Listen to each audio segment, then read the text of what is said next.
On my chest, no fucking blouse up. Bitch, I make it rain shower. You dig that? They wanna know a thing about you. You feel that? Yo les gars, vous allez bien? On se retrouve pour une toute nouvelle vidéo aujourd'hui sur GTA 5, nouvelle vidéo Easter egg. On va s'attaquer aujourd'hui à beaucoup d'Easter eggs que je pense que tu ne connaissais pas. Je vais pas vous refaire les Easter eggs connus sur les parfums, les marques de soda, de boissons, tout ce que tu veux, ça c'est extrêmement connu. Tout le monde connaît ça, je vais pas refaire ce qui a déjà été fait, ça m'intéresse pas. Mais dans cette même vidéo, je vais bel et bien te présenter, je pense, des Easter eggs que tu ne connaissais pas. Et j'espère que ça va te plaire. Allez, on est parti pour une très grosse vidéo Easter egg. Let's go. On va maintenant s'attaquer à un endroit qui regorge de beaucoup d'Easter eggs. C'est les supérettes dans le jeu. Je pense qu'ils ont un petit peu été trop négligés puisqu'à l'intérieur, il y a énormément de produits. Et tous ces produits, bien évidemment, comportent une marque. Mais cette marque, bien évidemment, vous le savez, Rockstar ne peut pas se permettre de mettre la vraie marque. Du coup, ce qui en fait des parodies et des Easter eggs. Et il y en a qui sont un petit peu détournés. On commence avec celle-ci. Fat Chips.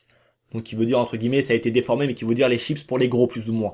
Il y a plusieurs goûts différents comme on peut le voir devant vous, mais ces chips sont bel et bien une référence par rapport à la marque Lay's que l'on connaît tous. Et moi perso les miennes les préférées c'est celle le goût barbecue. Je sais pas pour toi mais en tout cas pour moi c'est ça. On passe maintenant à cette marque de détergent, c'est genre un peu une lessive, tu vois ce que je veux dire. Toi pour toi tu penses que ça pourrait être tout simplement une référence par rapport à un dérivé, un produit que tu pourrais trouver en temps normal dans un commerce américain, mais pas du tout. Rockstar ont été vraiment encore une fois de plus, toujours plus loin, et il y a toujours un petit message qui se cache derrière tout ça. Rockstar a bel et bien fait une référence par rapport à ce même nom, SOPA, à une loi qui a été votée en 2012 en Amérique, avant la sortie de GTA 5, du coup ce qui veut dire qu'encore une fois, ça concorde. Et en fait, SOPA, c'est la loi qui dit tout simplement le Stop Online Piracy Act. La piraterie en ligne, en fait, tout simplement, par rapport aux données, tout ce que tu veux, les hackers sur le net. Et c'est une loi qui a été votée en Amérique en 2012. Et voici la référence que Rockstar a fait dans le jeu. Voici Block, c'est bel et bien un produit d'entretien. Pour la première fois, on le voyait à l'époque dans GTA Vice City. Il était annoncé à la radio qui s'appelait Flash FM, mais on ne pouvait pas le voir dans le jeu de manière physiquement. Il n'était pas disponible devant nous, hormis par rapport à la pub qui était présente dans 2001 dans GTA Vice City. Pour la première fois, il est apparu dans Grand Theft Auto Vice City Story, où là les joueurs pouvaient le voir comme c'est le cas dans GTA 5 également, comme ce l'était dans GTA 5 dans les épiceries. Là on le retrouve dans GTA 5 et en fait ça fait tout simplement référence à un produit détergent à la marque Clorox, qui daterait plus ou moins, à ce que j'ai vu un peu sur internet, de 1913, un truc du genre. On parle même avant ça, donc c'est une très vieille marque d'un genre de détergent, d'un produit un petit peu de ménage, si tu vois ce que je veux dire.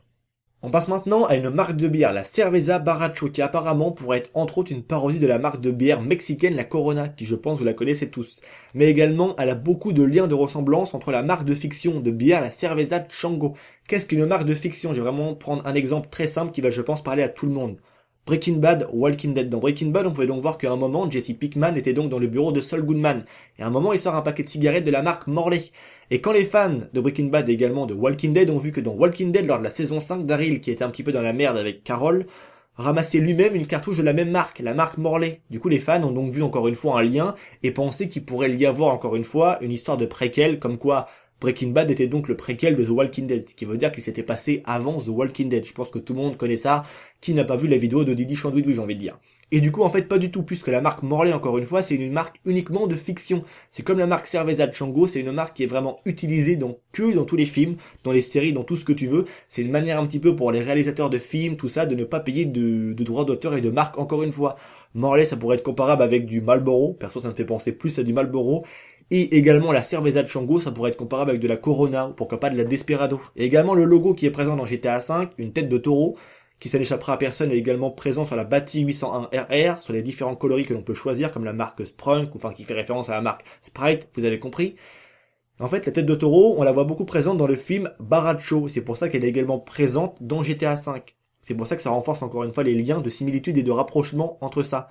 Et encore en plus, cette marque-là, la Cerveza Chango, elle a été vue dans le film Machete Kill et Desperado.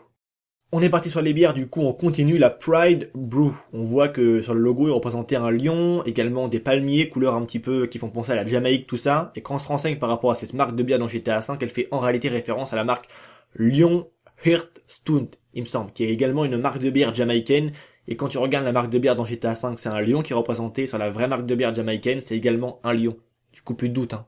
Cognac bourgeois, tout est encore une fois dans le nom. Cognac, tu l'auras compris parce que le cognac c'est nous qui le faisons. Les Français, ça fait quand même plaisir d'en avoir au moins un.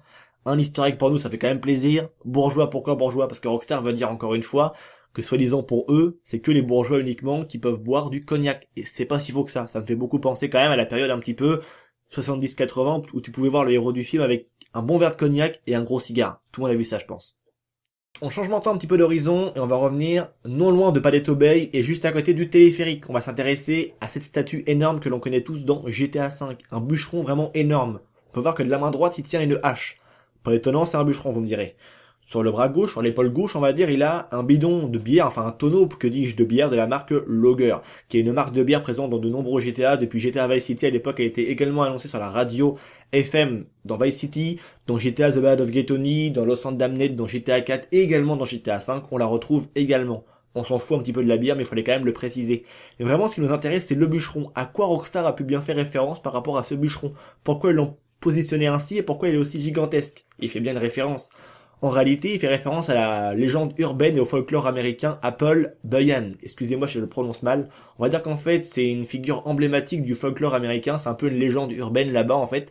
Il y a beaucoup de dessins animés qui ont été faits, des films, tout ça. Et quand on voit les photos, c'est vraiment très similaire jusqu'à la couleur des bretelles, la chemise également qui fait beaucoup penser à ça, les bottes, le pantalon également qui est un genre d'ourlet, la barbe qui est présente, la casquette que Rockstar a un petit peu déformée, mais bref, tout y est. La hache, tout ce que tu veux, et Rockstar avait tout simplement référence à Paul Bunyan, qui est en fait tout simplement une genre de légende urbaine un petit peu américaine. Comme je viens de le dire, il y a beaucoup de dessins animés qui ont été faits, des films. On retrouve également beaucoup de statues par rapport à la route 66 en Amérique. Comme de par hasard dans GTA V, il y a la route 68, qui est une parodie de la route 66, vous l'aurez compris, donc bref, maintenant on sait d'où vient la référence par rapport à ce bûcheron dans GTA V. Allez, pour finir la vidéo, voici un petit panneau publicitaire de la marque Sludgy dans GTA V. On peut bel et bien y voir un petit pingouin avec un flocon de neige en plein centre de son ventre. On voit également une glace. On peut donc en conclure tout simplement qu'il s'agit, vous l'avez compris, d'une marque et d'une référence par rapport à des glaces dans GTA V. À quoi Rockstar a fait référence? Déjà, il y a deux petites références qui sont liées par rapport à ce même sujet. Et ouais, déjà par rapport à la marque Sludgy, c'est bel et bien une référence par rapport à la marque Ice, qui est tout simplement une marque de glace. Vous l'avez compris, c'est donc des glaces qui sont, on va dire, des boissons vraiment extrêmement fraîches, quoi. Ça fait comme des glaces, ça fait un peu penser à un petit peu à de la glace pilée, si tu vois ce que je veux dire. C'est extrêmement frais, il y a plusieurs goûts. Je pense que tout le monde a déjà goûté au moins ça une fois en été quand il faisait extrêmement chaud. Mais voici maintenant la deuxième petite référence. Quand on va dans les Super 8 de GTA V qui sont ouverts 24/24, 7 jours sur 7, on a commencé d'ailleurs la vidéo par cela, on peut bel et bien y trouver à l'intérieur des machines. Des machines qui distribuent ce même genre de glace, tout simplement. Et c'est en fait une référence par rapport à la marque Slurpee. C'est une machine qui a été créée par Omar Knedick dans les années 1950. Donc c'est un truc qui date un petit peu. Et c'est bel et bien un distributeur de glace un peu comme ça. C'est un peu de la glace pilée, avec un goût de Coca-Cola, un goût de fruits, de cerises, tout ce que tu veux. Bref, ça a vraiment plusieurs goûts. Et je pense que tout le monde connaît vraiment ça. Et il faut mieux le boire honnêtement quand il fait très chaud que quand il fait très froid. Parce que si tu prends ça quand il caille, honnêtement, c'est un suicide de ton bide, hein. Ou alors une grosse chiasse, pour être très honnête avec vous. Donc voilà, c'est déjà la fin de cette vidéo. J'espère qu'elle t'aura plu. Dans l'espace commentaire, n'hésite vraiment pas à me donner ton avis par rapport à cette même vidéo, à me dire également si tu connaissais ou non certains easter eggs que j'ai cités dans cette même vidéo toujours. N'hésitez vraiment pas à mettre aussi un petit like, comme d'habitude, vous le savez bien. Pas de couteau sous la gorge, seulement, et c'est très important, seulement si tu en as envie. Je vous referai bien évidemment d'autres vidéos concernant les easter eggs, vu qu'il y a beaucoup de choses qui n'ont pas été abordées dans GTA V. Je vous dis à très bientôt pour une nouvelle vidéo. Merci à vous tous. On se dit à très bientôt, c'était Vince. Allez, peace les gens.